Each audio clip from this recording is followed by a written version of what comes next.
মুসা নবী একদিন আল্লাহর কাছে কয়, আল্লাহ ফেরাউন এত জ্বালান জ্বালায়, তুমি কি ফেরাউনকে গজব দিয়া ধ্বংস করতে পারো না?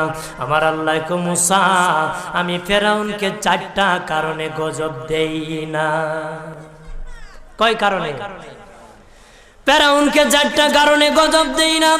1 নম্বর কারণ হলো রে মুসা, সারাদিন ফেরাউন বলে আমি খোদা, আর রাত যখন হয়ে যায় জঙ্গলে যায় করলাম আমি জানি তুমি খোদা, আমি খোদা না, কিন্তু আমারে মানুষ খোদা কইলে ভালো লাগে, খোদা কইলে ভালো লাগে।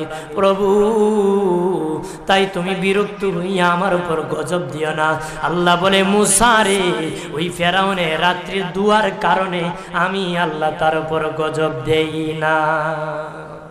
2 নম্বর কারণ হলো, আরে মুসা তোমার মুখে দাড়ি, ফেরাউনের মুখে দাড়ি, তোমার বরণের জুব্বা, ফেরাউনের বরণের জুব্বা, তোমার মাথায় পাগড়ি, ফেরাউনের মাথায় পাগড়ি। আমি যদি গজব দিই, জুব্বার বেজ্জতি হবে, পাগড়ির বেজ্জতি হবে, দাড়ির বেজ্জতি হবে। মুসা রে ওই জুব্বার পাগড়ির ইজ্জত রক্ষার কারণে আমি আল্লাহ ফেরাউনকে গজব দেই না।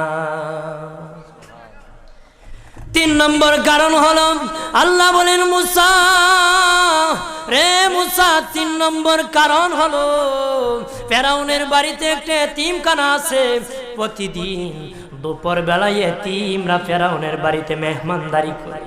তারা খাওয়ার পরে আমি আল্লাহর কাছে দোয়া করে, আল্লাহ তুমি যদি গুসা হয়ে ফেরাউনকে গজব দিয়ে ধ্বংস করে দাও, আমরা এতিমকে কে খাওয়াইবে রে আল্লাহ, আমাদের দুয়ার বরকতে ফেরাউনকে গজব দিও না। আল্লাহ বলে, মুসা রে এতিমের দুয়ার কারণে আমি আল্লাহ গজব দেই না। 4 নম্বর কারণ, আল্লাহ বলেন মুসা ফেরাউনের একটা মাছ